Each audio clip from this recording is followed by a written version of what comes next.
Preservation is important since it protects the cultural history of a place, a building, and an era in history that helps bring the past to life. People are able to witness the aesthetic and cultural history of a place. With careful documentation, as well as artifact and building preservation, that cultural history can be recorded and remembered. It can also be shared and understood by those from different cultural backgrounds. When we preserve a structure, we are protecting a history that we can share. It creates a conversation with our past about our future. We study history so we can ask different questions about the past and learn new things about ourselves. What is also important to remember about preservation is that we cannot renovate or save a historic site or structure once it's gone. This reality brings to light the importance of preservation because once a piece of history is destroyed, it is lost forever. In light of this, one of the main projects at Rancho Los Cerritos is preserving the historic adobe structure. Currently, we are about 35% open to the public, with carefully preserved and restored rooms. We are in the middle of a preservation project where we are restoring 3 more rooms in the historic adobe, preserving the spaces and returning them to their appearance in the early 1930s. This will enable us to be 65% open to the public, meaning people will be able to walk in and see these rooms as exhibit spaces. Our ultimate goal is to preserve and open the entire adobe to the public as exhibit spaces. We are in the second phase of opening the house with these 3 rooms. Now I'd like to turn this over to Hyra from Millrock. Millrock is the historic preservation company that has been restoring these rooms, and in her presentation, Hyra will be focusing on the work they've done in the living room. Hello. First off, I would like to thank everyone at Rancho Los Cerritos, Allison, Sarah, the board, volunteers, and the staff for making the entire experience of restoring and preserving the living room an absolute pleasure. David and I view this not only as a fantastic job, but as a legacy project. We're members of the community, have been for a long time, and the rancho means a lot to us. So to be able to work on the spectacular grounds every day for a few months was just an absolute pleasure. So thank you.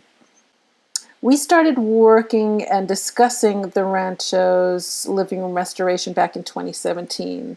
And when we first entered the room, this is what it looked like. It was being used as a storage space. We initially looked through the architect's original designs so that we could assess what the intention was, what the materials were, what the processes were, color specs, all of that. So we knew what the background was. We also examined the room carefully to see what work needed to be done. You can see the ceiling, there's paint crumbling. There were a lot of cracks in the walls. Woodwork needed attention. There was work to be done throughout the space. So the first thing we did was we hired an engineer, and he designed a platform that went over the Victorian parlor. That parlor is not structurally sound enough to walk on, so we had this built to hover over it, not put pressure on it, but it allowed us to access the walls, the ceiling, and it also provided a workspace for us. We also had a rolling scaffolding unit that you can see there in the distance that allowed us to work on the main floor of the space. We started by repairing all the cracks in the walls, containing it in the crumbling paint, and then we did a skim coat of fresh, smooth plaster over the entirety of the room. Now you can see on the bottom here there's some red tape marks. What we did before we did any repairs or anything, we marked off some areas of the room so we could extract samples of the paint and to make sure that we were matching it to the exact specifications that were. The woodwork in the room looks like it was wood, but that's actually that ochre color is actually a faux painted treatment. I don't know when it was done, but underneath, as you can see, was the original color, which was that dark espresso, which matched the architect's specifications. This is another spot on the fireplace mantle. There are 2 outlets on the mantle, so you can see that dark paint underneath the faux painted woodwork. So what we did, this is on the ground floor, we were able to, when we removed the wall sconces, that's always a great place to find the original color of a room, because when people repaint a room, they don't always take off the wall fixtures. So underneath, you can see where the arrows are pointing. That is the original paint layer underneath many other layers of paint. We took a piece of that plaster, we had it scanned just like we did elsewhere in the room to replicate the color. This one was upstairs, and you can see underneath that coral color, and then there was a white wall, and then there was the original green, olive green, which is what the architect specified. We kept pieces of the walls that we extracted, any of the scrapings that we did, and we preserved those for the rancho. Everything has been labeled, and then we took those pieces, of course, and had them scanned to make the paint, so it was exact. This photo is pretty informative because you can see here up on the top, we're in the midst of working on the ceiling, patching and repairing the walls. We've also tested out the paint color here so everybody can look, make sure they're pleased with it, and then we could move forward with the whole process. One thing I want to point out to you is as we go through the rest of this slideshow, you're going to see that the colors of the room seem to change every day, depending on the time of day and the camera I was using. Colors just, they morphed. So even in this case, the mustard brown arrows above and below, that's actually the same color paint, but the way light bounced around in the room, it just would change it. The bottom mustard is really what it looks like, and that olive green is pretty much dead on. So everybody was pleased with it. This is what we went ahead and painted the room with that color scheme. We also provided, of course, the color specifications, the paint formulas for any future necessary touch-ups.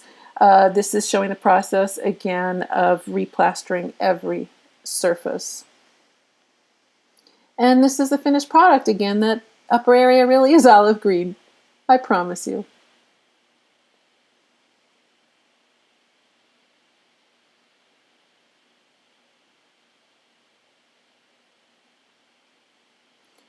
The woodwork throughout the space needed a lot of work. All of the windows were actually removed. We reglazed the windows. We repaired any rotten wood or replaced rotten wood. In this window bench, there was some mold inside. The hardware was just crumbling and in really bad shape. So this window box got a lot of our attention. The transom was completely rebuilt up above so that it's actually functioning now. Throughout the space, we extracted all of the hardware. We kept track of every little bit of it. Where possible, it was polished and then replaced. Some pieces had to be replated. And if pieces were missing, there were missing pieces of hardware, I was able to go into some of the other storage spaces on the premises and harvest what I could. If it just didn't exist, then I hit the antique stores and eBay to find replacements. In no cases were we buying anything from Home Depot. These are all historically accurate hardware pieces. And that's the finished window box. Same went for the doors. There's upstairs and downstairs. We took the doors and the locks, we dissected them, rebuilt them, lubricated them, put them back together again, and that's the finished product. The floors needed a lot of attention. Dings and dents were repaired. Any wood damage was repaired. They were sanded. They were stained with the color that was specified by the architect originally, and then they were given a few coats of a high traffic clear coat so that many visitors can visit the room over time. As I mentioned, the ceiling needed a lot of work. You can see in this photo that the beams were uneven and they had faded. There was water stains, there was calcium deposits. So the first thing we did, as we did with the entire space, was everything was wiped down with a vinegar water solution to remove any residue. This ceiling was all hand scrubbed with a vinegar water solution. And then we, since we come from an entertainment background, our staff actually, their background is in building theater scenery for live stage shows predominantly. And we use a staff like that because this isn't your typical home construction. I need artisans that can work in detailed mode, but they can also know construction techniques and think a little bit outside of the box in preserving everything as best as possible, but also making it look historically accurate where it can't be preserved. So this is Beth, one of our scenic artists, and what she's doing is actually hand painting all of the woodwork with the wash so that it all looks even throughout. It matches the color that it originally was. After it was painted, then it was given a low luster clear coat to finish it off. Just give it a little bit of a glow. So this is a before, and that's what the ceiling looks like now. It's a lot prettier. It still has that rustic look, but it's classier. The fireplace, this was our favorite project of all of it. This is what it looked like when we first walked in. And actually, in this photo, the walls have already been plastered, so it looked a lot worse when we first came in. But you can see the char. Many, many fires had taken place in that fireplace, and it was really, really, the fire bricks were just absolutely fried. Here's another close-up view of it. So first thing we did was spend quite a few days scrubbing it with vinegar and water solution. We also used some baking soda to get that char off as best as possible. This is in the process of cleaning it. The damage was such that the color had just been baked and burned out of the tile. So what we did is we hand painted over the tiles. You can see Beth doing it here. You can see the artisan paints in the foreground. She hand painted over the tile just with a thin wash, just to bring back what were the original sepia and earth tones of the tile. And then it was clear coated. Everything, including the hearth, was clear coated to preserve it and allow people to walk on it and hold up to traffic. The fireplace tools, the wrought iron fireplace tools on the left, those are actually handmade in 1930 for the home, and it's just spectacular. It has a rosette on top. It's so pretty. The other fireplace tools are also original.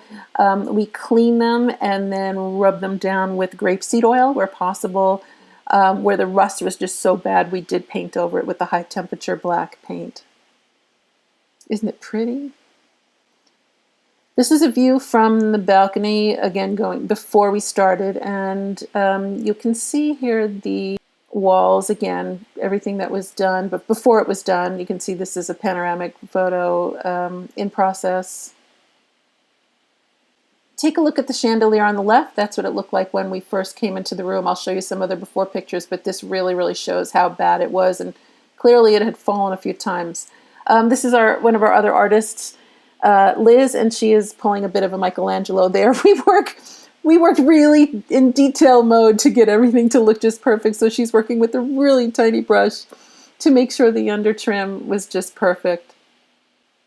The doorbell on the right, the chimes had gotten pitted and the wiring was a mess. So we took it all apart. We had all of the metal cleaned and replated, and the innards were rewired, and the unit was put back on the wall. You can see it here. We replated to match the finish that was there originally. It's not functioning right now. There's no power to it, but if power were run to it, it would function beautifully. As I mentioned, we got to look through all the architect's drawings. This is a sketch of the chandelier for the living room. And as I mentioned, that's what it looked like when we first came in. Those chimneys are the original chimneys in the room, and we had just enough. You can see some are broken. Again, we took everything apart. Our dining room became a chandelier repair shop. We hand painted the baubles, I will call them, and everything was rewired, reassembled, replated. We put LED bulbs in. And by the way, this is just a shout out. That gentleman there is our employee who has worked for us for 28 years, and he is an artisan extraordinaire who we could not have done this job with. His name is Lupe Palacios. And those are the finished chandeliers. It's another view without the lights on. The wall sconces were also taken apart, rebuilt, and reinstalled. And these are just some finishing photos once the platform was removed.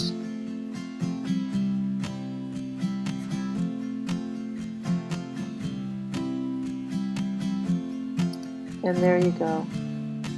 Thank you all. I hope you've enjoyed this.